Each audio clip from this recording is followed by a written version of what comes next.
Monsieur le ministre, Mesdames et Messieurs les ambassadrices et ambassadeurs, Mesdames et Messieurs, nous sommes très heureux de vous accueillir aujourd'hui à Paris après la visite que j'avais effectuée en juin dernier au Groenland à vos côtés.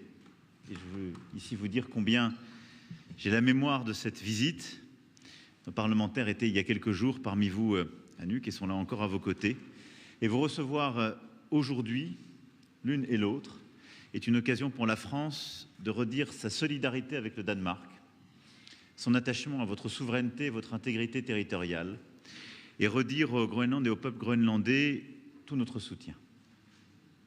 Les Européens l'ont affirmé la semaine dernière, nous sommes profondément attachés au principe de souveraineté et d'intégrité territoriale avec tous nos partenaires de l'Union européenne. Et la France continuera à défendre ces principes suivant la Charte des Nations Unies. Nous allons échanger dans un instant avec Madame la Première ministre, Monsieur le Premier ministre, en particulier de l'enjeu crucial de la sécurité de l'Arctique. Face à la posture russe dans le Grand Nord, à la présence économique de la Chine, aux conséquences stratégiques de ce rapprochement, nous partageons la nécessité de renforcer notre posture de défense dans l'Arctique. Plusieurs États européens, dont la France, ont commencé à le faire dans le cadre des exercices conjoints dits Arctic Endurance, à la demande du Danemark. Et nous soutenons aussi un engagement accru de l'OTAN dans l'Arctique à travers la création d'une activité de vigilance renforcée. Et nous sommes prêts à nous y joindre. L'Union européenne doit prendre toute sa part dans ces efforts, y compris en révisant sa stratégie arctique cette année. Les événements récents confirment que la situation au Groenland est un appel au réveil stratégique pour toute l'Europe. Sur l'affirmation de notre souveraineté européenne, sur notre contribution à la sécurité de l'Arctique, sur la lutte contre les ingérences étrangères et la désinformation, sur la lutte contre le réchauffement climatique et sur un partenariat privilégié de développement durable et de réduction des dépendances stratégiques. Nous voulons accélérer la mise en œuvre du partenariat stratégique signé en 2023 entre l'Union européenne et le Groenland. Ce partenariat doit permettre de développer des chaînes de valeur durables, notamment dans les matières premières stratégiques.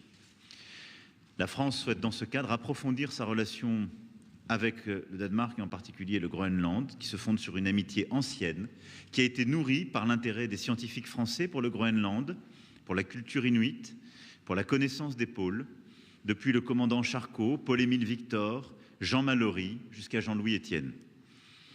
Car c'est aussi une histoire scientifique et une histoire d'amitié. Nous sommes prêts à agir avec vous sur les différents volets de notre relation, de la sécurité à la coopération économique, dans le domaine de l'énergie, de l'éducation, de la coopération scientifique et culturelle. C'est la raison pour laquelle, comme je m'y étais engagé lors de ma visite à Nuuk en juin dernier, notre consulat général est ouvert. Notre consul général a été nommé en janvier et s'installera à Nuuk début février, ce qui permettra de renforcer ce partenariat dans toutes ses composantes. Kalashit Nunat, Tuniniagan Nilak, Tigunakan Narsina Nanilu, Kalashit Naminok, Siuni Sartik Alayi Suat. Frankri vil fortsatt stå engasjert sammen med kongeriet Danemark.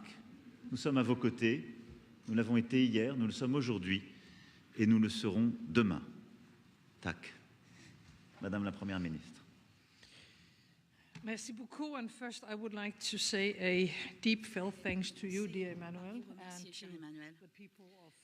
Du fond du cœur, vous et toute la population française, je vous remercie pour votre solide soutien au Groenland et au Danemark, y compris votre visite à Nuuk l'été dernier. Je vous remercie pour votre amitié et je vous remercie de défendre les valeurs fondamentales que nous partageons, sur lesquelles nous ne pouvons nous permettre aucun compromis. La démocratie, la souveraineté, le droit de chaque pays à choisir son propre avenir. Ce sont des valeurs que la France a été la première à défendre il y a plus de 200 ans et que la France continue d'avoir un rôle clé à déployer.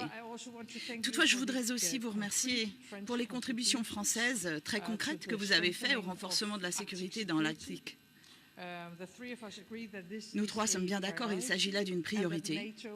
L'OTAN devra jouer un rôle beaucoup plus important dans la région arctique et dans le Grand Nord, y compris au Groenland, y compris autour du Groenland, et c'est une chose à laquelle nous appelons depuis déjà fort longtemps.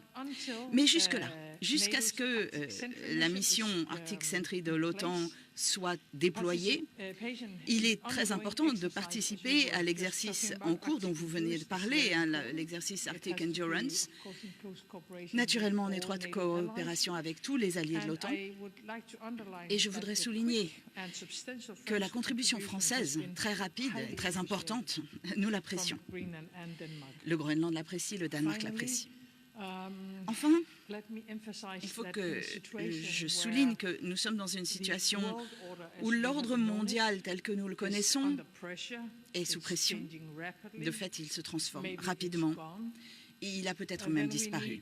Et dans cette situation, nous avons besoin d'une Europe plus solide que jamais.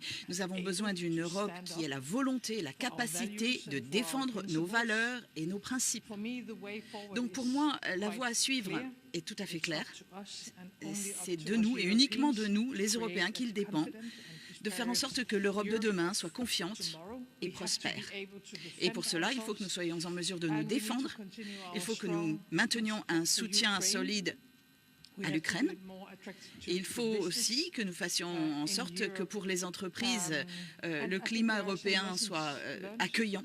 Et je pense que nous avons beaucoup appris ces dernières semaines en Europe. Le fait est que si nous sommes unis, si nous n'acceptons aucun compromis sur nos valeurs démocratiques, si nous communiquons de façon très claire, notamment lorsqu'il y a une pression de l'extérieur, alors si nous tenons, si nous répondons, eh bien, nous pouvons nous défendre et nous pouvons avancer ensemble. Donc le moment est vraiment crucial pour l'Europe. Et ces dernières semaines l'ont bien montré. Ça marche. Ça marche lorsque l'Europe est ferme et lorsqu'elle est unie. Donc, si je puis me permettre de citer l'un de vos groupes les plus connus, je pense qu'il faut work it harder, make it better, do it faster, et ça nous rendra plus forts. Je vous remercie. Merci beaucoup, Madame la Première ministre. Monsieur le Premier ministre. Merci. Koyenak. À mon tour, je voudrais vous remercier, Monsieur le Président. Merci de m'avoir accueilli et je voudrais vous remercier pour votre visite, votre formidable séjour à Nuuk en juin. Pour nous, c'est un signe d'amitié, de partenariat, de coopération qui se prolonge, hein, puisque vous ouvrez un consulat général à Nuuk et nous en sommes enchantés. Je voudrais aussi vous exprimer notre reconnaissance. Vous avez été à nos côtés sans aucune hésitation dans une situation extrêmement difficile qui est la nôtre aujourd'hui. Donc à vous et à la population française, je désire exprimer mes remerciements. Je vous assure qu'au Groenland, nous n'oublierons pas. Nous avons de belles occasions de travailler ensemble, d'être plus forts ensemble, et nous avons déjà une bonne relation bilatérale.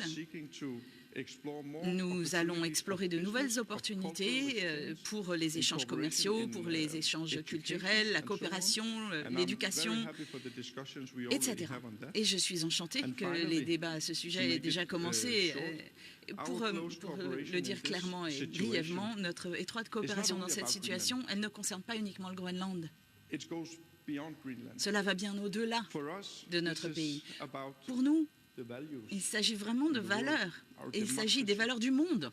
Il s'agit de la démocratie. Il s'agit du respect pour l'ordre, le droit, l'intégrité internationale. Et sur ce front-là, vous êtes à nos côtés depuis le premier jour, Monsieur le Président. L'heure est à l'unité, pas à la division.